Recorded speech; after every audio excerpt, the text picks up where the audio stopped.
So in this video, I want to show you guys how to actually search if a company has workers' comp insurance in the state of Florida. So very easy. You open up your browser, you type in Florida workers comp search, and what we do here, the department that oversees workers' compensation in the state of Florida is the Florida Department of Financial Services. You can click on here. This is a good tool to use for homeowners, for other contractors, to see if the companies do have a policy for their workers, for any employee. So the biggest problem is that, back in the day when I was doing general contracting stuff, if I hired a plumber who has an exemption for his company, and I'll get into what an exemption is and what it's supposed to be and how it's used in the state of, or how it's illegally used in the state of Florida, my concern was always if I hire a plumber, he brings in his friend, cousin, family member to do work for the day. The guy just needs a little bit of help. The plumber thinks he's helping him. However, if that plumber just has an exemption, that friend, family member, whoever it is not covered. So, God forbid something happens to that individual that day. The plumber's workers' comp, if they weren't listed on that company as an employee, they would not have coverage. Or if the plumber or the plumbing company had an exemption for the owner, the employee would not be covered under that exemption, which puts the plumbing company at risk, but also puts the general contractor at risk. In regards to the homeowner, their risk is that the job can receive what's called a stop work order, where the GC, the plumber, whoever it may be that pulled the permit, actually has to stop the job until they can prove that they have workers' compensation for their employees. Now, what is workers' compensation and why is that important for owners and employees? So, workers' compensation insurance is completely different when you're working within the construction industry. With some industries, I believe there's some minimums in regards to you have to have X number of employees before it's required for you to have workers' compensation insurance. However, in the construction industry, after the first employee, you have workers' comp insurance. The problem is a lot of companies don't understand how an exemption works. So I've actually seen big companies who I won't put on the spot, but there actually are some big companies out here that are doing roofing and impact windows. The company has an exemption and they have a bunch of employees. Those employees do not have any workers' comp. If somebody's injured, both those employees might not have coverage and may not be covered. And then on the other side, anything that those construction companies, roofing window companies own could be at risk during a lawsuit. If somebody gets injured, they actually need to see doctors, they need surgeries, they need long-term care. That company does not have the insurance that will provide that coverage. So it becomes a really nasty game to where, some companies don't have that coverage and they don't really know what they're risking.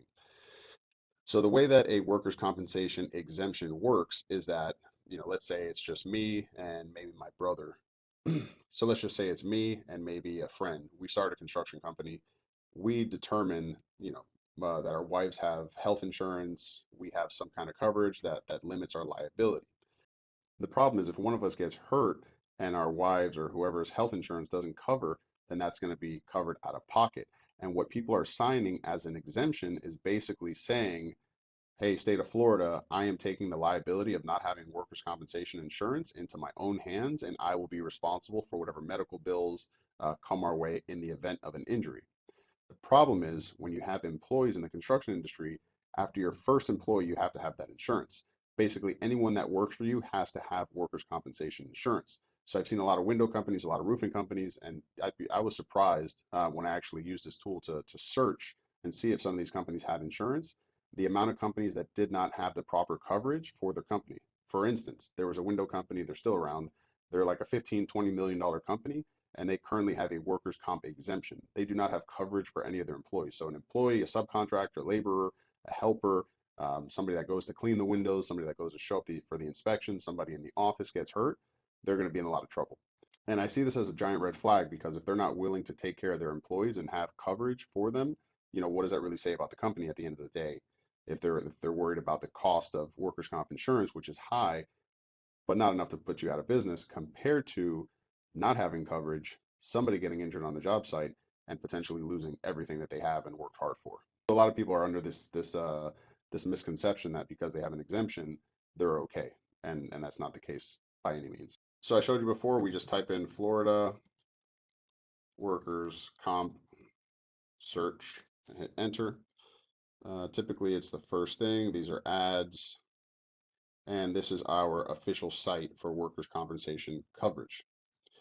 Come over here, go to the menu, And if you'd like to know more about exemption, maybe I'll cover that in a different video, but you can always come here and educate yourselves. So we come here to search our data.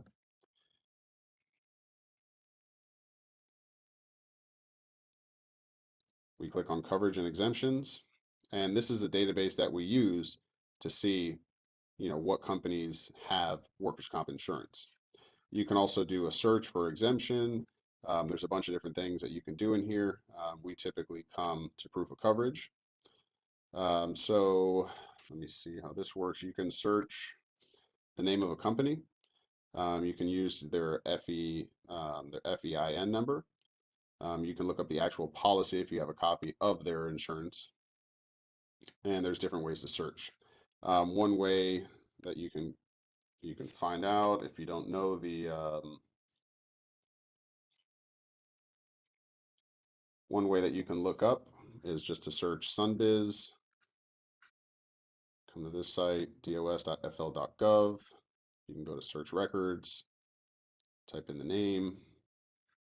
You look up the name of the company. Bigfoot Construction.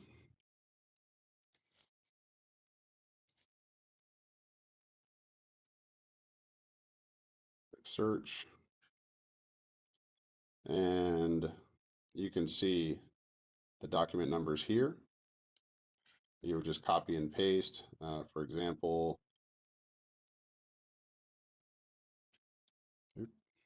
let's edit that.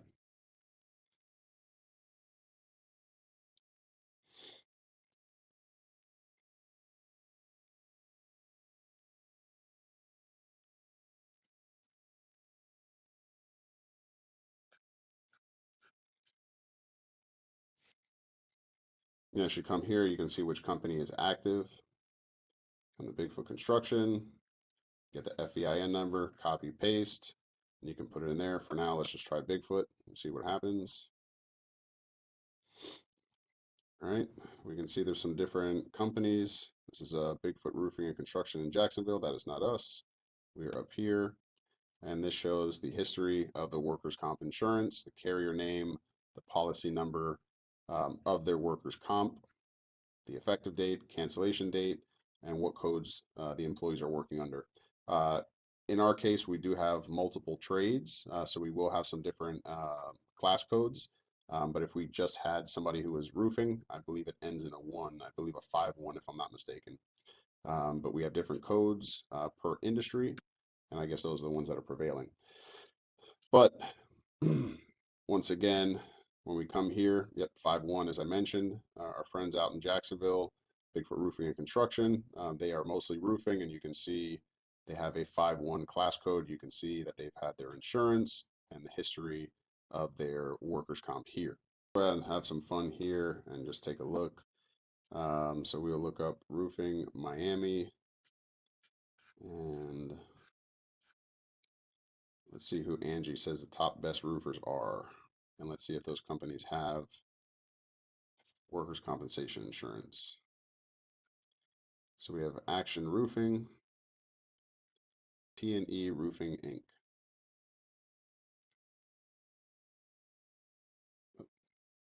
Actually, so we have Action Roofing here, and it just shows that they recently have recently got insurance. There's no cancellation date, the expiration date. So this is a company that just got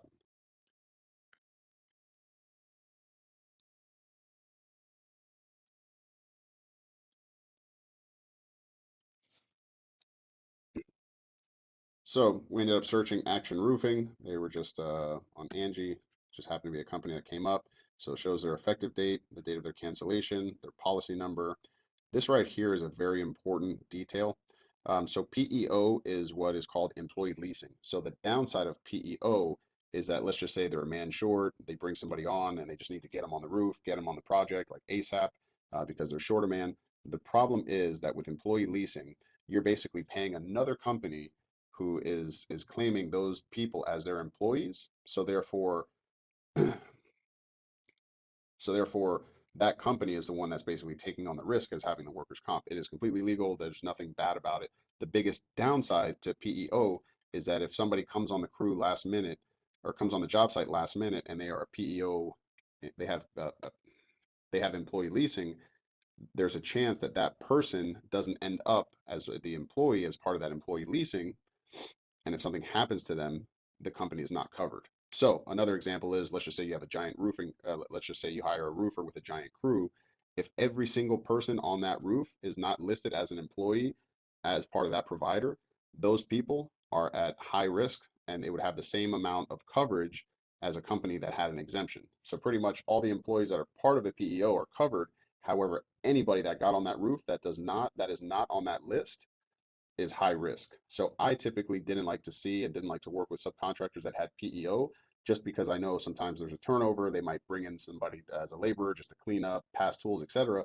If that guy gets hurt and he's not listed as an employee as part of that employee leasing company, they do not have coverage on that person, and therefore it would fall on me, the general contractor, which is terrible and carries a lot of liability.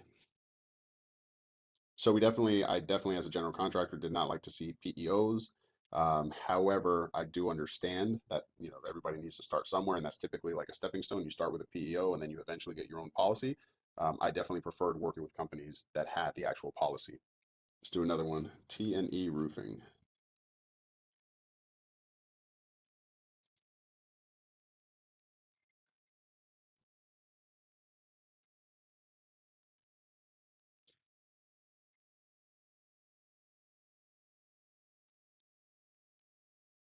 So this just might be a little hard to find because they have the symbol. So this would be a good case to actually look up.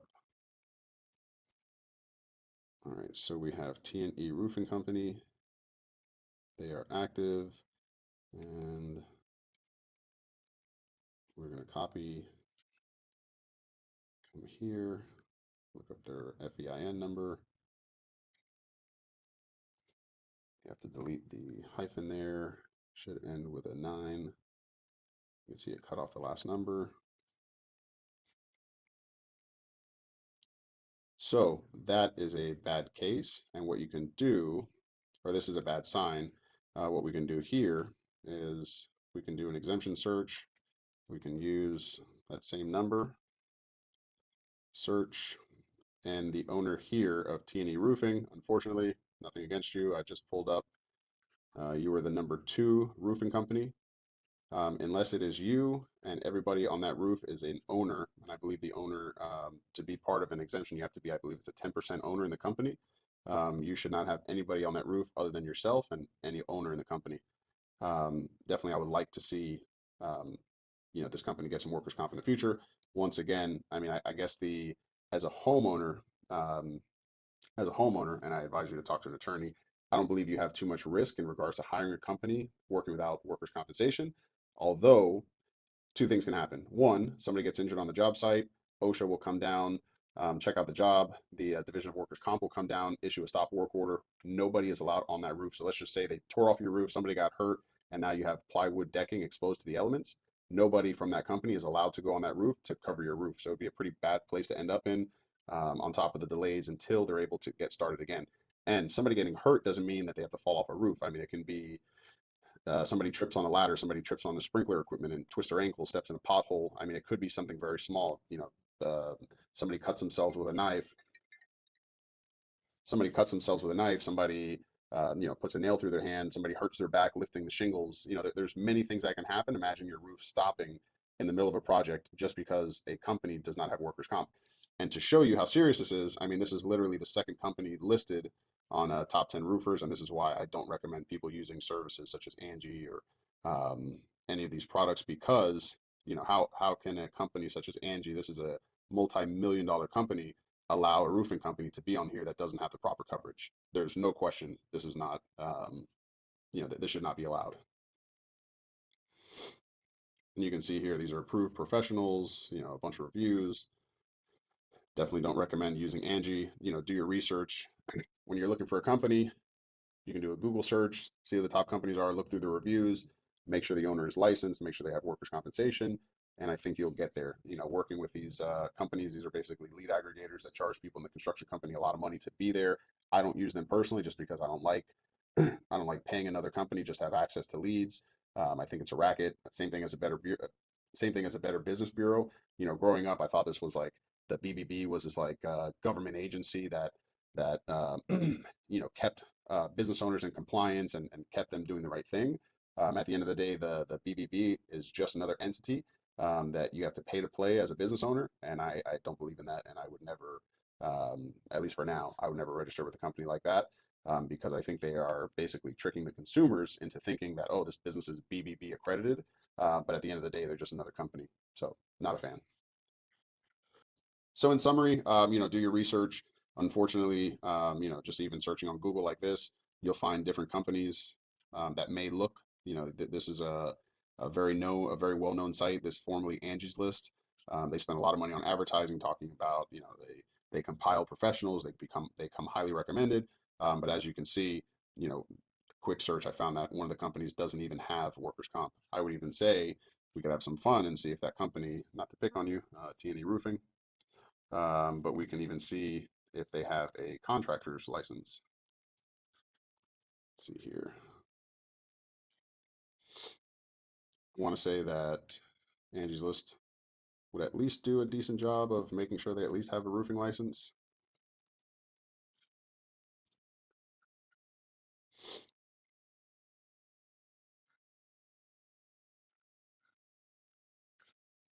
Let's try that one more time.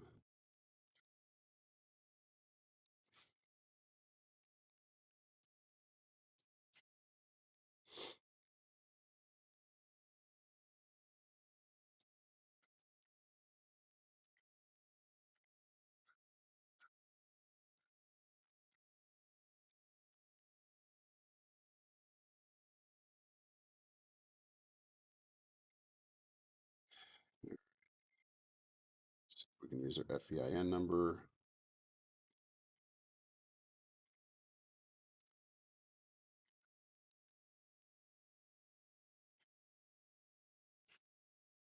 Not cosmetology. Go to construction. Go to roofing. And it's funny, so you'll see, you know, I'm a licensed roofer, licensed general contractor. The actual nomenclature is that we're certified. I definitely prefer licensing, but a CGC is a certified general contractor, CRC certified residential contractor, even though the roofing has the same acronym. So let's try here, T N E Roofing. Let me check on Sunbiz, T&E Roofing Inc.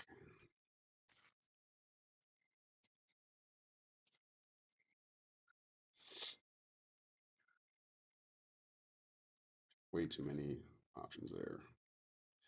Let's see by the owner's name. Hopefully it's not a common name. Ivan Rodriguez.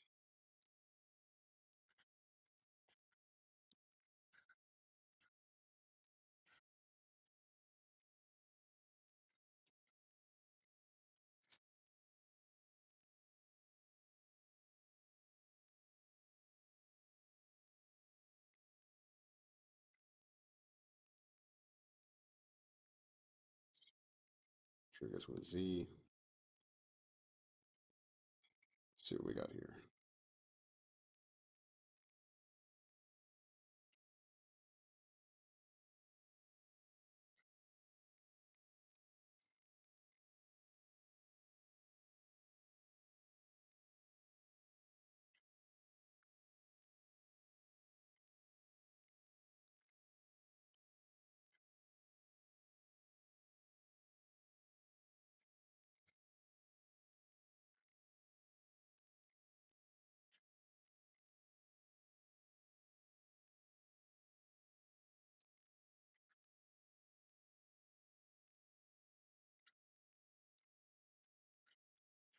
So let's have some more fun.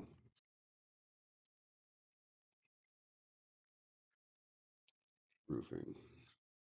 Not doing so well on Yelp here, unfortunately. TE Roof. Nice website. Okay.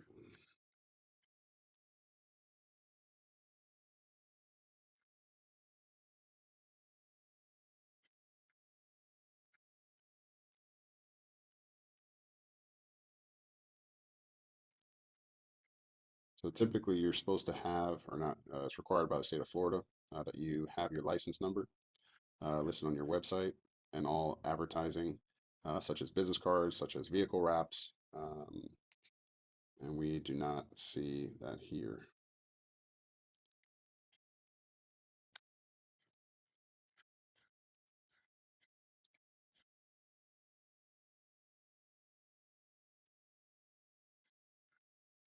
Here we go. We got a license number. Let's see.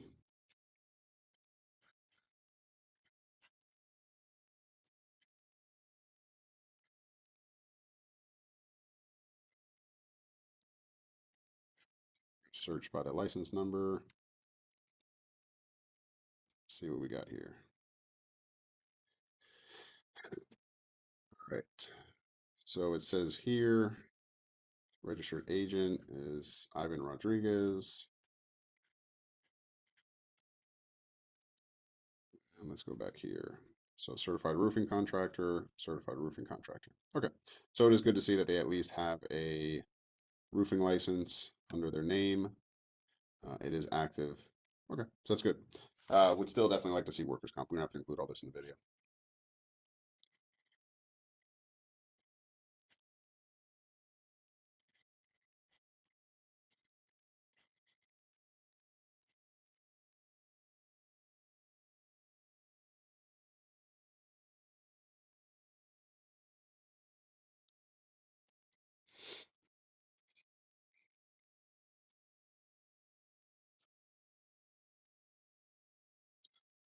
So once again, that is how I typically, so once again, this is how I typically would perform my workers' comp searches. I always like to check everybody for having their license, see if the company had a workers' comp coverage. If they had an exemption, I knew if I was hiring a single person or a pair of partners, an exemption was acceptable, however, not ideal. Once again, the PEO or employee leasing, once again, not ideal, definitely better than an exemption. My recommendation for any contractors out there that may be watching this is that you just check and see that the employees that are on the policy match the employees that are actually on your job site.